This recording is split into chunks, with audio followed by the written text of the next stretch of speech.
Welcome back to the Tournament Center. I'm Randy Buehler here with Brian David Marshall. Round 9, starting to hit the crunch time. Starting to hit the middle of day 2. There's a couple of rounds left to determine who's going to get to play on Sunday.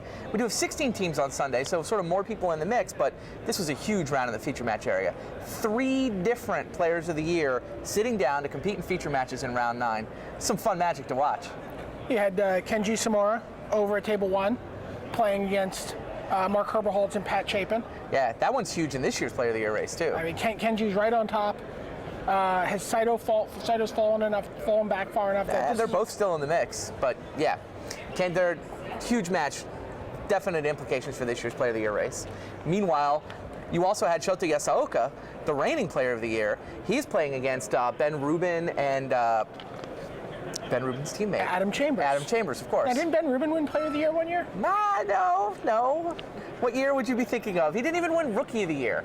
The guy couldn't, second place in 2 different Pro Tours in the same year, couldn't even win Rookie of the Year. Can you people at home figure out who won Rookie of the Year in that year? I think Ben was 3rd Player of the Year. I think that's how that worked out. Finkel beat us both, of course, and that was the 3rd feature match area. Perfect segue. John Finkel sitting in the feature match area. The other thing that was interesting to me is that Finkel went slivers this round. Yeah, Finkel went slivers. They moved in. It was actually on pod 1. You had Lockman and Von Lunen drafted in the same sliver deck they always do. I hear they got 4 variant lists this time. They did. So they get an above average version of their pet deck. On pod 2, Eugene Harvey moved into slivers. Eugene's playing with John Fiorello. They're probably the biggest stars on table 2. I mean, you've got Kurihara on the table as well, who's also right in the thick of this year's Player of the Year race. Eugene moved into slivers. Haven't heard how that worked out for him. And I think they're still playing right now. Yeah, pod 3 was Finkel. So lots of interesting stuff going on. The sliver thing keeps moving. Players of the Years in the feature match area. So let's start with talking about the match between Shota Yasoaka and Ben Rubin, Adam Chambers. Some real star talent in this match. Shota's the reigning Player of the Year. These guys are on X and 3. They were 5 and 3 coming into this round, so that's kind of the bubble. Pick up that 4th loss, you probably aren't making the top 4. I don't know that anybody's done the math because the format's a little new, but really the 4th loss feels like the deal breaker. So these guys got to win. It came down to it. Ben Rubin had a tight little black-red removal deck. He was, Nightshade Assassin would come out for a 2-for-1. Grape Shot would come out for a 2-for-1. The removal was just too much. So it's Rubin and Baby Chambers that are sitting on X3, continuing to move forward. The reigning Player of the Year, another loss. Looks like another money finish for Shota, but probably not a Sunday appearance. Then you have Patrick Chapen and Mark Herberholz. Well, let's talk about the Finkel match first. Okay. I think the Finkel match, you get that look on John's face right there is about right. He's got 2 lands in play. He's going to play a 3rd land, and then he's going to stop.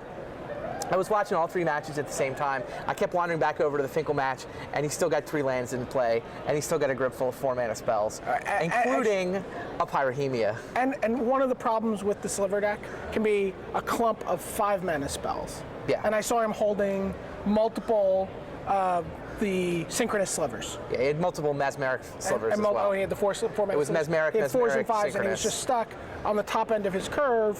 Which you see why the virulent slivers and the sinew slivers and those guys are so good, because you can just come down really early. Yeah, Josh had a pretty good draw with their mana.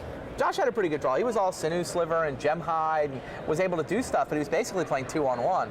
Like John would top deck the occasional dead gone, but just 2 versus 1, they couldn't do it. So it's Mike Thompson. Now there's another American player that doesn't get a lot of attention, but Mike Thompson's always in the money. He always seems to be making a run. He's a Seattle area guy. I see him around at the local tournaments. He's paired up with John Sunne, who's a very talented player. Always seems to be putting up results. Those guys are in great shape now. They're sitting on they're 7-2 now. Finkel and Ravitz pick up their 3rd loss. So still got a shot, but Josh and John have been scuffling a little bit lately from that 5-0 start. They've gone, I guess, 1-3 since then. So the 3rd match, the one I thought this was the highlight, you got Mark Herberholz bringing his mentor, Pat Chapen, back to the Pro Tour for the first time in a long time, playing against Kenji Tsumura, who's sitting in 1st place in the Player of the Year race. These guys sitting on X and 3, got to win to stay in contention, and it was a tough match. It's funny. The thing about Pat and Mark they're just bluffers. Like, I'm convinced that they're bluffing more than anybody, because they're constantly talking. They had the judge come over and get a ruling, and, you know, Chapen's whispering in the judge's ear, and he picks up Teferi's moat. He's like, there's some, you know, oh my God, that's going to be awesome. I'm convinced it was a complete bluff, because basically the way the game actually played out, Kenji played Teferi's moat, and then they played some flyers, and they just kept attacking and attacking, and Mark and Pat kept talking about something, and then nothing ever happened, and eventually they just stuck out their hands and lost the game. I think that's interesting. I think that's one of the dangers of playing with Pat Chapen. Pat Chapen might be too smart. So if you look at their previous draft deck, Pat Chapen like audibled into a living end deck really early. They had a living end. It was sort of like a junk card they had gotten. They're halfway through Planar Chaos, and he's like, I'm building the living death deck. Wow. And so suddenly they're drafting around the strategy. They get a Teleria West to tutor for that. Okay. But they end up with not, you know, such a good deck. John does that a little bit sometimes, and John does the same thing. He'll get a little too greedy, and he'll see some way to get an edge, and he junks up his mana base, and he's like, yeah, you've got a 60% chance to win if you pull this off, and I wonder you've got a 65% chance to win if you just shuffle up and play. I wonder if you couldn't get just like a solid level 3, level 4 Magic player just draft to the draft deck and hand it to John, and then John will play it flawlessly, and, you know, he'll get hit all his mana drops, and he'll draw some cards, but not as many as John would like. That's all. Sometimes there is the danger of clever things. Yeah. Pat. I think you got to be really careful with Pat. Yeah. Chapin, because he'll do some scary stuff to you. So Heezy and Pat are sitting, I believe, I'm pretty sure that's loss number 4 for them. Yeah. So they're scuffling, can still make some serious money, can still get to that Sunday top 16. Right. I don't like their chances of playing in the Final Four, though. Kenji, though, Kenji can put that run together. Kenji can absolutely put that run together. Kenji just keeps stepping up to the plate, knocking them out of the park. And he's playing with such joy. Like, the thing I'm watching this guy, not this round, but the previous round, he took a mulligan, his teammate took a mulligan, and his teammate is shuffling up. They're drawing to 7 to find out if they're going to actually have to go down to 6, and they're just laughing. They're laughing at the fact that they might have to go down to 6 cards. That doesn't strike me as funny. Well, I mean, they're having so much fun playing. It's just this joie de vivre of. He does a lot of things that are unconventional. I mean, Kenji also plays with integrity, and this code of. I'm not saying that most people play with. He plays integrity. He plays above and beyond. Yeah. I ran into Kenji at the airport. Yeah. I love this story. He was talking about Grand Prix Montreal. And he's just kind of like shaking his head, and he's like, BDM, I played 4 people who forgot to pay for pack during their upkeep. And I'm like, wow, you got 4 wins? And he's like, no. I could only stop 3 of them from drawing cards. Shaheen Soorani took a loss. He couldn't figure out how to articulate that he wanted him to stop and pay for his pact, and Shaheen couldn't figure out that that's what Kenji would possibly be talking about, right?